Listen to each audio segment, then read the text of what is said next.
Good morning, good afternoon, and good evening, whenever and wherever you are.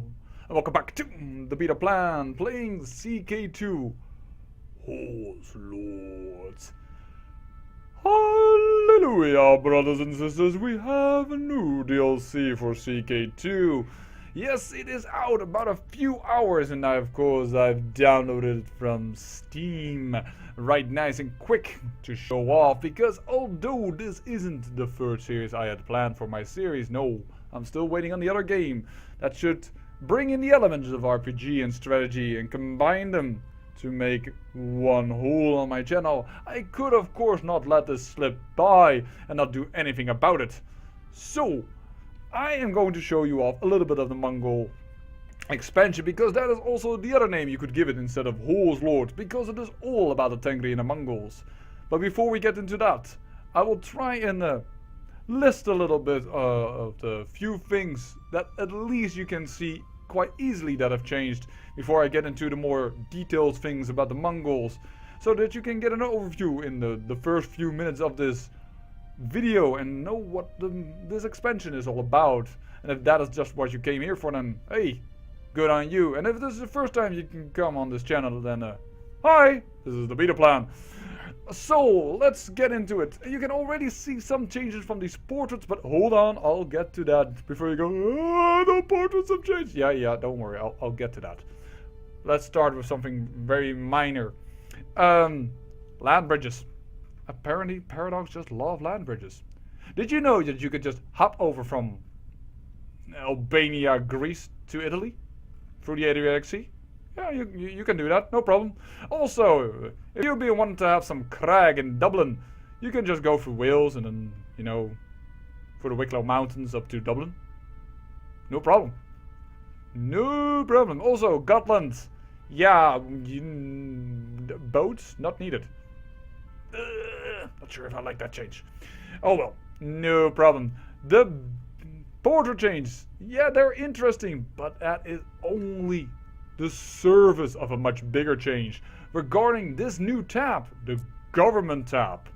Feudal, tribal, Icta, and Merchant Republic, which is only over here. I have to scroll right in and you won't be even able to see the name. So based on the way the lands are ruled, a portrait is given. If you are an emperor, you get a golden circle with, well, let's call them gemstones. I'm not sure if this is amethyst, which I don't even think is a precious stone, but you get a golden circle with amethyst and blue ribbons. If you're a king in a feudal system, you have a golden circle with blue ribbons.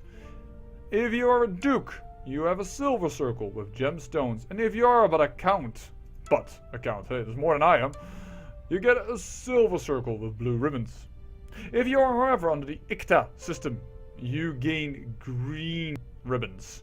And if you are an emperor, you still get the same golden circle with the gemstones, or if you are a duke, silver with gemstones, but green ribbons.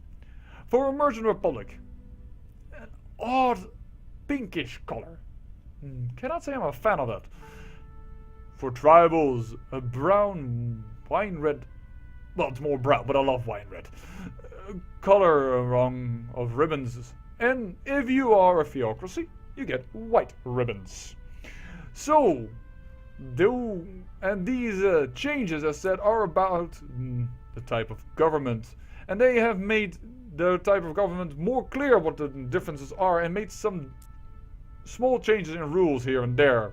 Don't worry, it's not like EU4, where with every new DLC, a whole lot of rules are getting changed. It is one of the major reasons why I prefer CK2 about EU4, and I hope I don't anger a lot of people, but I just sometimes get annoyed by it. A new few rules are interesting, new few mechanics are interesting, but don't change the entire map, more or less. So, I talked about land bridges and about the Mongol hordes. Well, when you combine them, Mongol and land, you get new lands where the Mongols came from. Ta-da! The eastern steppes have been added, where in EU4 you can play Yarkaland, the Oirat horde, and Chagatai. Those lands have been added here into the de jure kingdoms of Mongolia and Khotan. Yes, indeed. Very, very interesting. It is certainly not as much land as we gained in the update of the Rajas of India. Much more land was added to there, and 3 different religions, which wasn't added in this update. So this update certainly is quite a bit smaller. Yes, we will have new portraits, but that is only if you buy the entire Horse Lord update pack, which gives you, for instance, the music that you will hear in the background. Well, not this music right now, but you will hear later in the background, as well as these portraits. So, I already talked about that you could also consider this the Mongol expansion, and I will get to that very, very shortly.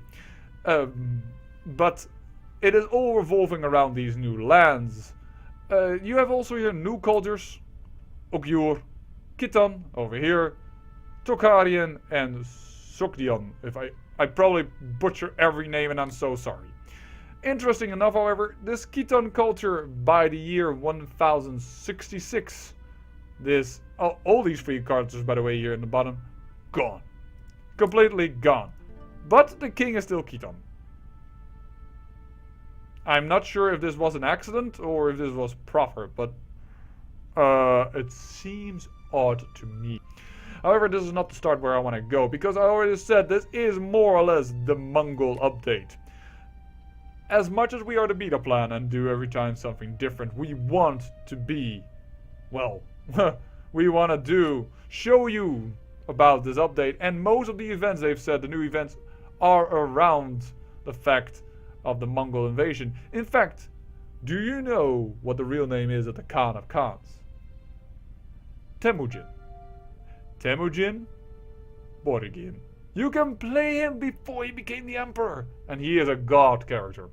A character like, for instance, in the Old Gods update, you have the sons of Lodbrok, and they are also god characters. I should not have loaded it up. It takes my game. The game does slow down a little bit with this update, by the way. But yeah, the Ivar the Boneless, for instance, and Björn Ironside of Munzo, and Sigurd Snake in the Eye. Yes, they are god characters who are strong, smart, smart, quick. I think the name is for them. So they are god characters, as I call them, with many traits, sometimes event spawn troops, and well, that makes them quite powerful to play. Well, I've stepped back a little bit, because in this period, the man that Temujin ousted to become the ruler still lives. But I'm going to play his neighbor. Because I think he has a more interesting start location. But I do want to be Mongol and I do want to be Tengri, because some of these changes are about them. So let's play at this guy.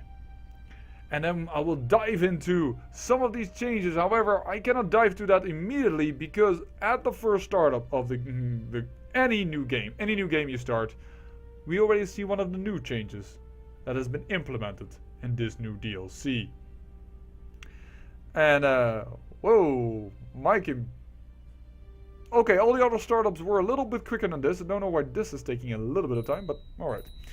So, we get this screen. This screen is new. This screen tells us about CK2. Not very important. The next screen, however, is, in my eyes. Because I am a Mongol, rulers can invade neighbors for loot. That is based on our culture. You want to see that? Hover over the Mongol. The Altaic culture can just raid because we are Mongol. Nice! Moreover, it tells us about tribes. How tribes, if you have empty holdings, tribal holdings become stronger. That you have elective Gevokind. That you cannot gain any tax. That you call vassals to arms instead of using liege levies. Everything about vassals. Everything about Tengri. Oops! I closed it too quick. No. Don't worry. The video is not wrong. Look.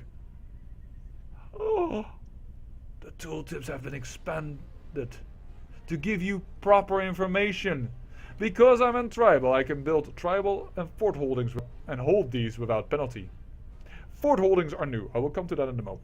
I can build temple and tribal and fort holdings. I can use prestige to build tribal holdings. I can call tribal government. All of this, all the concubines, Oh, by the way, the Zulors can be ignored by tribals.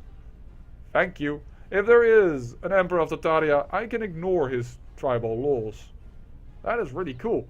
Also, on a very interesting note, tribal dynasties may grow decadent if the religion allows it.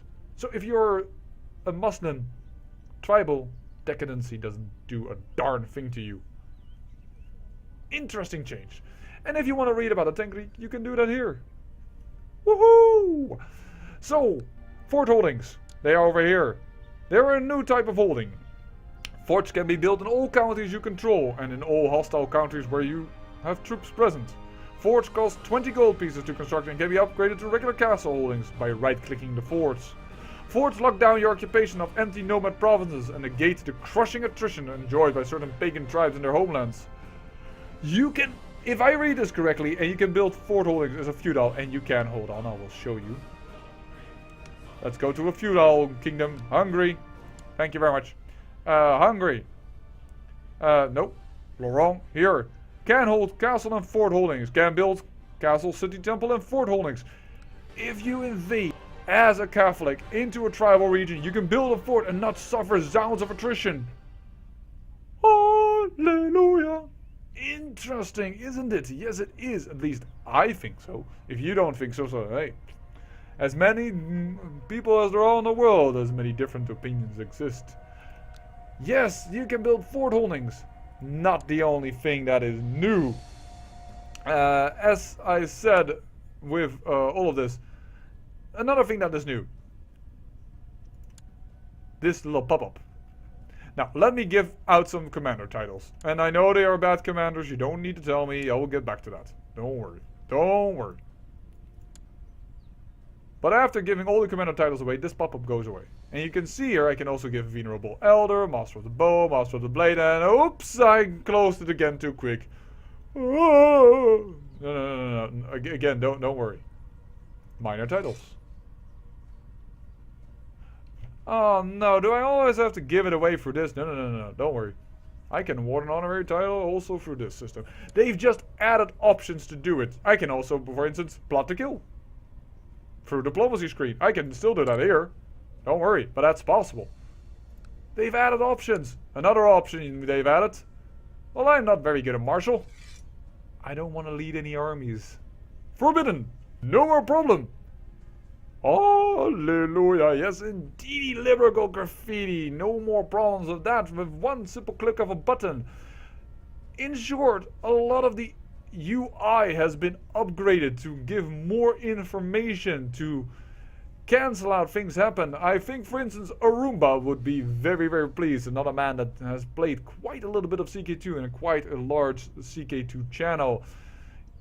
And if you now hop over to him, really? Oh, no, well, can't do anything about it. So, yes, we are Tengri and Mongol, and why do I want to play something like this and not something crazy fun like an Astorian Mongol?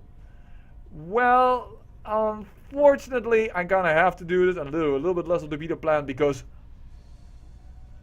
I become the Khan of Khans? Become greatest of the Khans? Yes!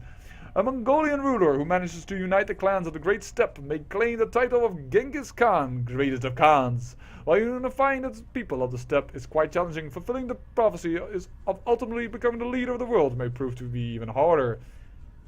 We gain 1,000 prestige. National revolt risk -5. I don't know what that does, but, well, I know what that does, but it's very interesting to notice that as a bonus, which is very new for CK2 to have something called the decrease of national revolt risk. Normally that's only a U4 thing. Morale of armies. Our armies will fight very good, and then we can create the Mongol Empire. Oh. So yes, we can do that at this, man. Oh, by the way, you also will probably hear one of the other new changes, one I like a little bit less. I have a portrait open. Do you hear the music? Yeah, hardly. Apparently, they have decided that if you open a portrait, you cannot listen to the music. It's not exactly what is happening, but that's what it feels like. I don't know why, but they made it so that your music is dampened extremely if you are in a screen where you have a portrait pop up. By the way, remember this guy that I said was ounced by, well, Temujin? Yeah. You want to have some fun? He's in his court. There is the god character I told you about. Brave, ambitious, diligent. I wonder if he will get an event. And because I don't want my series to end very quickly, I do not really dare to play as him currently. As this man who was killed by Temujin.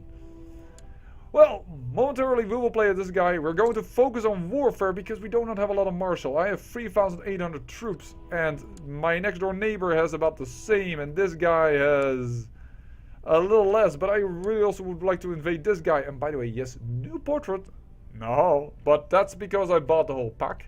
They do not come instantly with the Horse Lord download. This is simply because of what I did. He's not a bad character, but not a lot of troops. We would want to attack him as soon as possible, though we need our troops to come a little bit by, hopefully by gaining a little bit of martial score. Can we find a wife that is pretty good at it? Yes, we can, even though we would lose a lot of prestige. Is that the only option we have? Kumania, do you not have a daughter or so? Nice portrait. Yes, you do. You may not be educated for warfare, but you would make a very, very handsome ally. Princess of Kumania. You would not accept this. Political concerns. Man, I'm so much smaller. Please. Well, I guess I'm stuck with marrying this low-born girl. Great.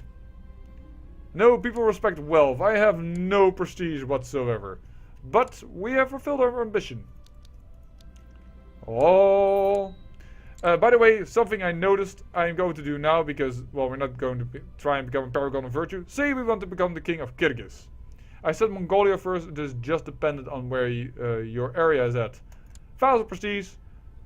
Unlimited use of the subjugation causes ally within the kingdom. Alright. Kingdom of Kyrgyz. This kingdom. Subjugation causes ally. I don't have it. Paradox, I think something is going wrong, Paradox. I don't get the subjugation causes ally. By the way, interesting little note also in this one. What? Yes. Government holdings. Novgorod is a republic.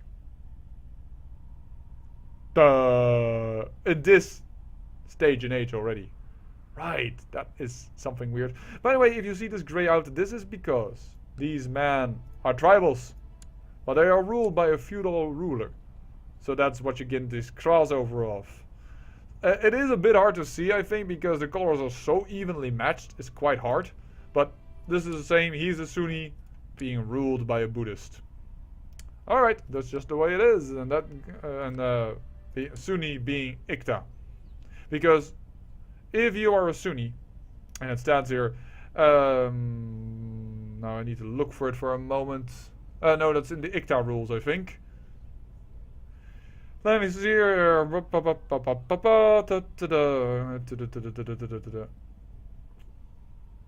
Oh, there it is. Not in the rules section, those little stars, but in the summary. But at the end of the lines, if you should convert to a non-Muslim religion, your government will change to feudal.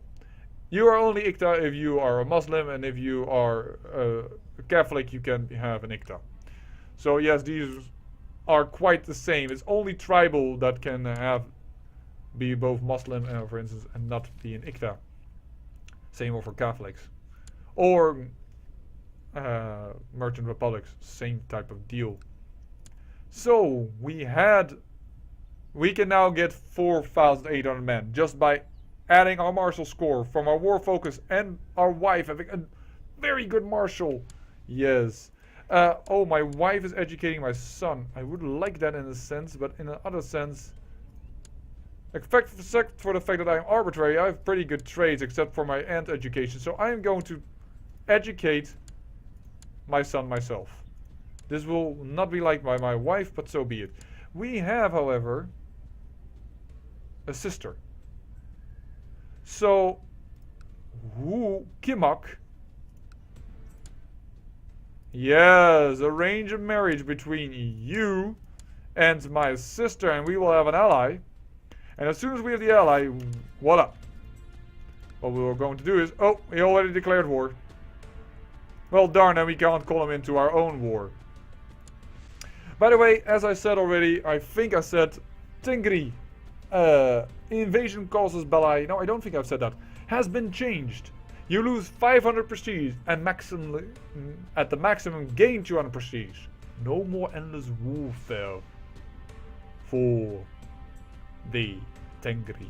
Which I think is good, because you still can say, yo, I can just attack because I'm stronger than you, but no more endless warfare. I kind of like that. We could have a de jure claim, or we could just do a conquest. Let's see which province is better.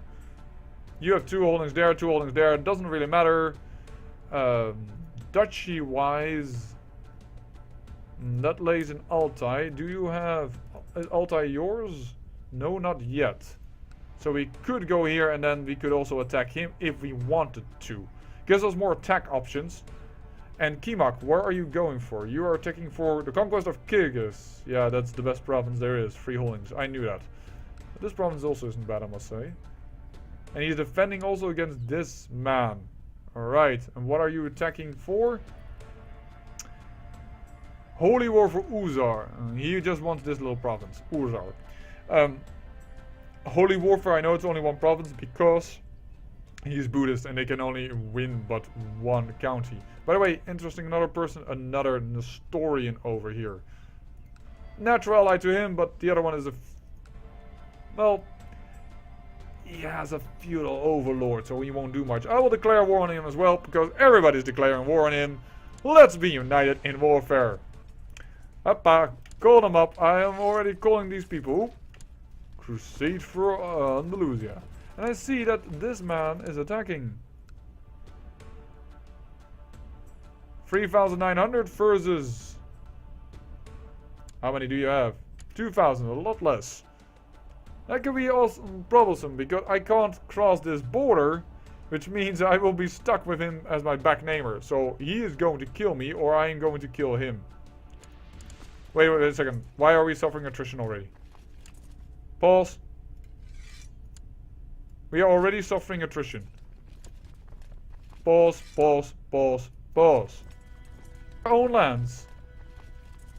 Joking me. We are suffering attrition in our own lands. Well, send out these men then. How many can you hold? 2,000. Alright, then we can send you forth. How long does it take until you arrive? The 4th of May. March, April, May. Wow, and when do you arrive? 16th of April. We will get attrition.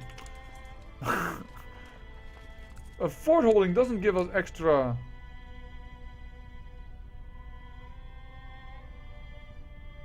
No, that doesn't give us extra supply limit. Our supply limit is crap. Well, let's set our council, by the way, to work. Let's see here. Yeah, I don't want you to do that. I don't want you to do that.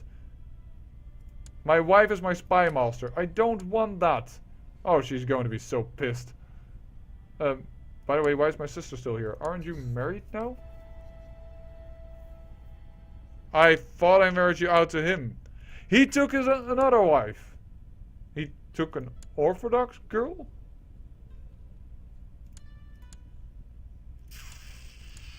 There goes our alliance chance. Not too keen on all of this. Would you marry me? I know your father wouldn't, but would you do it? Question, no.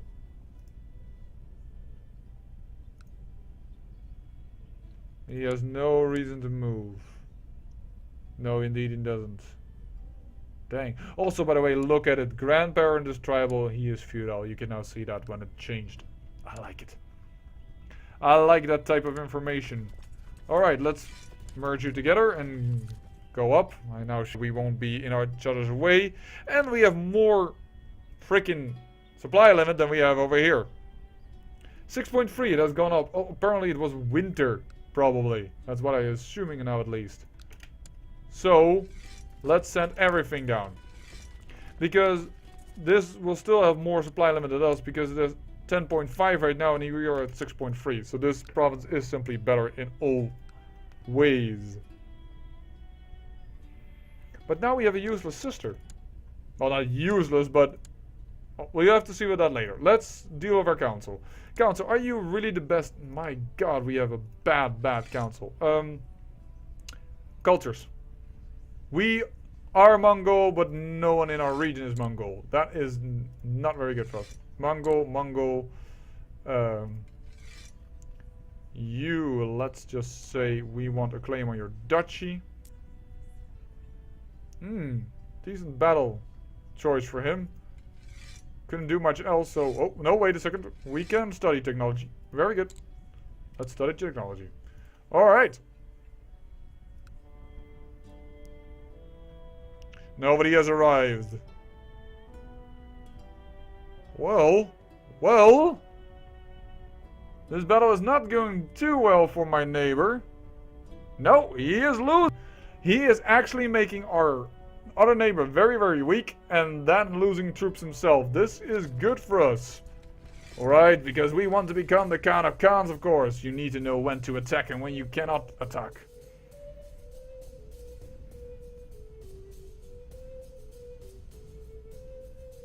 Alright, so let's see. We can build here a fort now. And it will be finished. It is not smart, but we're going to do it. Simply in order to see what it is like.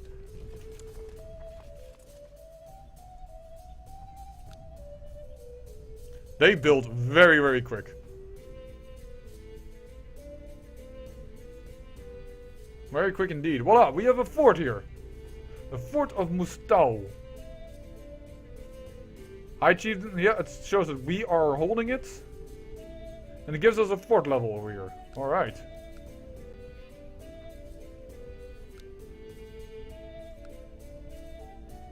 Kimok seems also to be winning his war. Then I think we are golden. Oh, there's the enemy.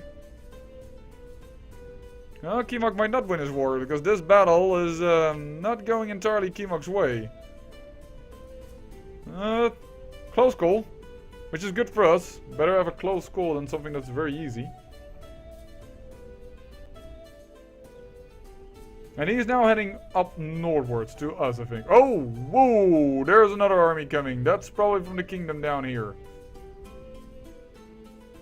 Oh, well that is tearing you up. We might get attrition suffered soon over here, so let's split the armies in two. And send you already down. Catch you. Hopefully, and destroy you. And then we will need money, because wow, we're draining money quick. As said, it wasn't very smart to build a fort, but I wanted to see what it looked like, of course. For you guys, for myself. Holy hell, 35% attrition. And we can't build a fort right now, because we don't have the money. But I think it is normally possible while you are sieging, right? No. Yeah, it is. The only reason that's stopping is my personal wealth. Alright. We arrive on the 30th of January, so I do think we're going to get an attrition tick. Yeah, we suffered an attrition tick because we had over 3,000 men and now we have only about 200 men. Let's put our armies together. That is unfortunate because now we have less of a chance of attacking him. I've invited people in my court to take part in a war game in which we will practice defending our land from invading enemies.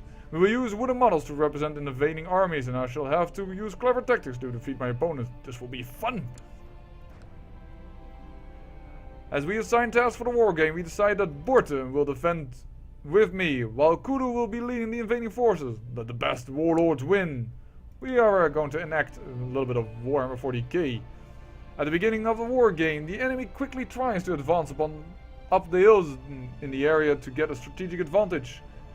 Paying all our forces to contest defensive grounds or rush forward with a light skirmish force. Before their force reach the hill. Yeah, let's do that in order to prevent him to take the hill. Kudu decides to charge forward with his troops towards our skirmish troops, forfeiting the opportunity to get a position on the hills. Very good. Borte suggests that we should intervene and engage the enemy. Borte. Oh, my wife! Rush forward to help our skirmishers. Either my wife would get upset twice, use cavalry to cover the skirmishers' retreat while taking the hill. I really want the hill. Rush forward to help the skirmishers. I don't think that's wise. Try to flank the enemy with your main force. That is also good. This is a tactic of Alexander the Great. But we are cavalrymen, so we are going to use the cavalry. Our opponent's troops are clearly tired, and by using the high ground to our advantage, we quickly gain the upper hand. It is concluded that the defending team is victorious. Good game! 75 prestige, very nice. Oh my, I'm getting crushed here by this very little force because I just came in too late and they have mounted defense. That is very annoying. Hopefully these men will defeat them. Otherwise we might lose this war. Yeah, these men will defeat them. Yes, this is won. This battle is won. And I don't think he has a lot of troops left, so let's all go home and disband. Oh, wait a second. Still has troops. He is going to go here. Alright. Our big force will go follow him then. And beat him. And in the meantime, we put down the other troops because we need to... Wow, we can... Oh, sorry, that was my microphone. Me exhaling into my microphone. Because we can hold 5,000 men, but now our troops are hardly replenishing simply because we have battled so much. And after this battle then, I think it is time for us to make a cut in the episode. And I will have to thank you for watching. And remember, great peril yields great beauty.